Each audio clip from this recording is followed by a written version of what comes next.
Alhamdulillahirabbil alamin. Alhamdulillahilladzi hadana li hadza wa ma kunna linahtadiya laula an hadanallah. Asyhadu an la ilaha illallah wahdahu la syarika lahu wa asyhadu anna Muhammadan abduhu wa rasuluhu alladzina nabiyya ba'da. Ya, sahabat semua, sahabat Sekolah Alam Bandung ya, baik dari guru, fasilitator ataupun alumni ya, Farhan ya alumni statusnya. Bapak Ketua, lupa saya mention Pak Ketua, Pak Ustadz Irfan ya. Jadi Bapak Ibu sekalian, jadi berawal dari adanya beberapa pertanyaan ya, beberapa pertanyaan lah dari sebagian orang Muslim tentunya, baik di dunia maya dan di dunia nyata ya. Di dunia maya di sosial media ya, saya banyak baca orang nanya gimana cara biar Ramadan ini khatam Al-Quran. Baik dari yang orang-orang biasa sampai beberapa kalangan artis juga menanyakan hal itu. Rupanya kesadaran untuk khatam Al-Quran di bulan Ramadan itu sudah cukup menyebar ya di kalangan kaum muslimin di Indonesia ini gitu, pada khususnya, pada umumnya dan pada khususnya kita semua di Sekolah Alam Bandung ini. Berangkat dari situ kemudian agar pertanyaan bagaimana cara, saya buka video aja ya, nggak seru kalau ngomong nggak ada videonya Han ya. Iya Pak. Kamu nggak ngomong aja Han, kalau ada yang kurang pas kita menurut etika per Zooman disampaikan. Bapak Ibu, berawal dari pertanyaan bagaimana cara biar kita khatam Quran dalam sebulan ya, termasuk Farhan juga termasuk yang bertanya ini, gimana biar Ramadan itu kita khatam Quran, karena memang Ramadan kan bulan Quran. Maka kemudian tercetuslah ide tadarus jamaah ini, yang intinya satu aja sih, memfasilitasi kita semua untuk bisa khatam Al-Quran di bulan Ramadan ini. Lalu kemudian tersusunlah 4 target ya Bapak Ibu ya, 4 sasaran yang suara Pak Husin jelasan? Jelas aman Pak. Terima kasih. Tercetuslah 4 sasaran yang menjadi tujuan dari diadakannya kegiatan ini. Pertama, kita selaku sivitas Sekolah Alam Bandung, baik fasilitator, karyawan, yayasan, alumni dan keluarga besar SAB secara umum ya, yang sudah dewasa tentunya. Kita sebagai penggerak lembaga pendidikan yang tentu berbasis Islam ya, karena SAB ini kita baca visi misinya berdasarkan Quran dan Sunnah, maka ya sudah sewajarnya kemudian di bulan Al-Quran ini ya kita mewajibkan pada kita sendiri ya, bukan lembaga yang mewajibkan, tapi kita yang memang ya bekerja, beraktivitas di dunia pendidikan Islam ya, mewajibkan diri kita untuk menghatamkan Al-Quran di bulan Ramadan. Dan saya khususnya sebagai seorang koordinator Quran Sekolah Alam Bandung, ditambah kemudian guru Quran juga di SM gitu kan, kami berkeinginan untuk mengajak kita sebagai roda penggerak ini sebagai sasaran utama yang harus khatam Quran di bulan Ramadan ini. Jadi nanti sasaran utamanya siapa ya? Kita semua gitu, fasilitator, nanti karyawan, yayasan, kita akan menjadi peserta utama kegiatan ini. Targetnya apa? Ya aktif membaca nanti. Insya Allah akan ada orang-orang terpilih Bapak Ibu yang di sini hadir ya, terpilih untuk menjadi pemimpin nanti tadarusnya. Yang lain mengikuti saja, boleh mengikuti dalam hati, boleh mungkin nanti kalau di off-kan audionya bisa ikut juga baca keras-keras gitu kan, seperti tadi sudah dicontohkan oleh Ustadz Irfan itu dengan bacaan hadr itu mungkin sejam ya Ustadz Irfan ya kalau baca begitu tuh, kalau kita ngikutin nanti 1 juz itu ya. Iya. Jadi begitu. Lalu yang kedua, sasaran kedua adalah siswa. Bapak Ibu sekalian, sudah sewajarnya pula kita mengajak siswa kita, terutama yang memang sudah mampu membaca Al-Quran, SM, SL, dan SD kelas 5-6 ya Bapak Ibu, yang ada di sini tentunya. Kita juga ajak mereka nanti untuk bisa aktif ya, mengikuti kegiatan ini dengan gabung nanti di Zoom. Insya Allah Zoom-nya muat 500 kata Pak Priza ini. Semoga cukup lah ya, terpenuhi gitu dengan target ini gitu ya. Kalau fasilitator, karyawan, yayasan, alumni, dan yang lain targetnya aktif membaca ya, tapi kalau siswa mungkin ya nggak mesti aktif membaca, mereka duduk menyimak aja udah bagus sampai selesai gitu. Kita targetkan begitu ya teman-teman semua. Jadi anak-anak SD 56, SL, SM, mereka gimana fokus gitu kan, gabung dari awal sampai akhir gitu kan, tapi nggak ditinggal ke toilet, nggak tinggal main game gitu kan. Gimana bisa nyimak aja ya, syukur-syukur bisa ikut aktif membaca juga, Masya Allah. Nanti mungkin fungsinya host di sini ya, bisa manggil di sela-sela mungkin ya di 30 menit gitu, di break dulu dan seterusnya, mungkin nanti teknis yang bisa dibahas lebih lanjut. Itu yang kedua. Yang ketiga, orang tua siswa ya. Jadi nggak usah jauh-jauh lah, lapis dakwah terdekat kita di sekolah alam ini ya orang tua gitu. Kalau kita membuat program yang harus kita sentuh dulu sebelum masyarakat umum ya orang tua dulu.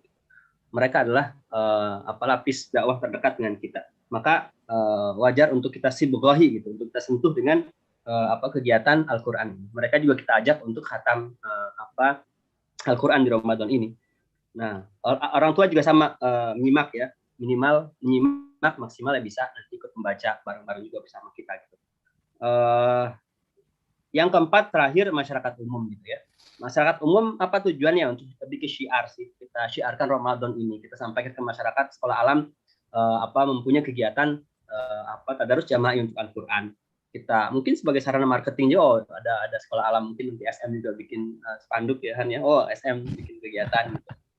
Atau publikasi, eksistensi, atau paling enggak kita berkontribusi lah dalam dakwah Al-Qur'an di masyarakat gitu. Kalau 1, 2, 3 tadi ya, fasilitator, siswa, dan orang tua itu dia masuk ke Zoom ya, gabung. Kalau masyarakat mungkin kita fasilitasi YouTube channel aja ya, nanti nge-live. Jadi mereka nyimak saja gitu. Di target keempat mah mereka cukup nyimak saja ya Han ya, lewat YouTube, nggak usah gabung dengan Zoom, karena Zoom harapannya nanti internal tapi signifikan jumlahnya dan kondusif suasana.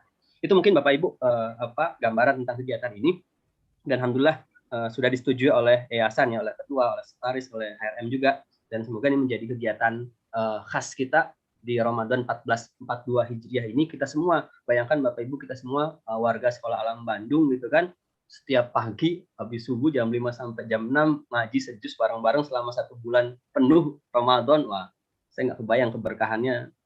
Semoga ya keberkahannya akan banyak malaikat memberikan rahmatnya kepada kita semua. Itu aja mungkin Farhan dan semuanya, Ketua, Pak Riza, Bu Yunita, Bu Sarah, Farhan dan yang lainnya. Bu Hera sudah ada ya, Bu Hera. Terima kasih. Nanti silakan disampaikan aja kalau ada hal-hal yang lainnya. Sekian Han, mohon maaf kalau ada kurangan. Assalamualaikum warahmatullahi wabarakatuh. Waalaikumsalam warahmatullahi wabarakatuh. Terima kasih Pak Husni. Ini boleh bertanya atau gimana nih Pak? Mangga. Kalau ada yang ingin disampaikan langsung sebelum ke agenda berikutnya boleh nanya. Oke, untuk Ibu dan Bapak yang mungkin pengen bertanya boleh langsung open mic aja. Open mic, mantap. Nggak ada ya kayaknya. Kayaknya jelas Pak kayaknya. Jelas lah. Alhamdulillah kalau jelas. Kalau gitu kita lanjut aja ke pembahasan teknis. Yang pertama itu tentang Zoom dan YouTube oleh Pak Priza. Priza ya? Ya gimana Pak Priza? Pak Priza masih ngeprint atau gimana nih Pak? Pak Priza. Ya, begini ternyata ya, halo ya, Farhan, ya, Pak Husni, punten. Ya, jadi ternyata ini kalau saya nyoba live streaming YouTube di di linkkan ke Zoom ini, jadi yang ngatur ke YouTube ini kan host ya, Pak, gitu. Dan ketika ini link streaming YouTube, itu kamera yang di Zoom tuh harus mati gitu, Pak. Maksudnya gimana tuh, Pak?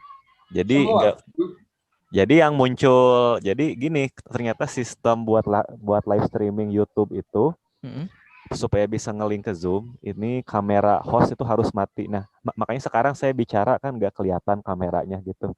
Karena si kameranya dipakai buat di YouTube, katanya sih begitu. Tapi di YouTube tampil muka antum, Pak Priza, muncul. Nah, sebentar. Saya kan matikan kamera ya. Soalnya harus pilih salah satu katanya, bentar. Tadi sih enggak ya. Jadi tadi itu yang muncul di YouTube suara MC-nya saja. Tapi udah di spotlight Pak Husni tadi, Pak Priza. Kalau Pak Husni memang belum sih, baru Farhan aja. Oh gitu.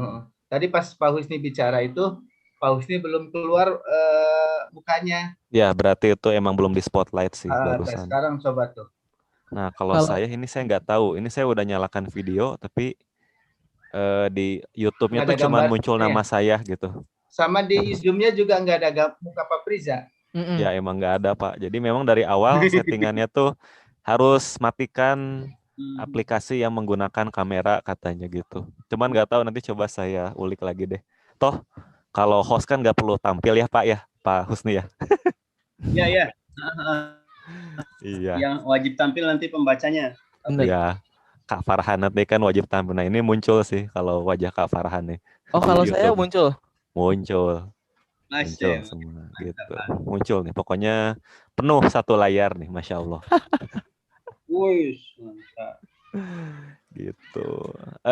Barusan apa ya? Maaf yang ditanyakan Kak Farhan apa? Saya agak kurang. Ya, Pak Priza, mangga mungkin mendiskusikan aja nanti teknis pembukaannya gimana gitu terkait dengan kegiatan nanti. Ya anggaplah simulasi gitu. Atau saya sih gimana? Masukannya Pak Husni ya gimana Pak Dim? Mangga. Kan rencananya mungkin mau dua live Zoom. Satu live Zoom, kedua streaming YouTube. Khawatir juga kan memang kelihatannya masih terfokus ke Pak Priza semua nih di live Zoom-nya, kemudian streaming YouTube-nya. Saya khawatir justru ketika dipaksakan untuk live dua-duanya justru jadi nggak maksimal gitu. Kalau saya sih saran udah aja maksimalkan di satu medsos, tapi itu lebih jatuhnya jadi lebih maksimal gitu dibandingkan misalkan pengen dua live Zoom iya, streaming YouTube juga iya, tapi karena yaitu Pak Prizanya juga harus ngelola. Jadinya kan Pak Priza harus fokus di dua tempat nih.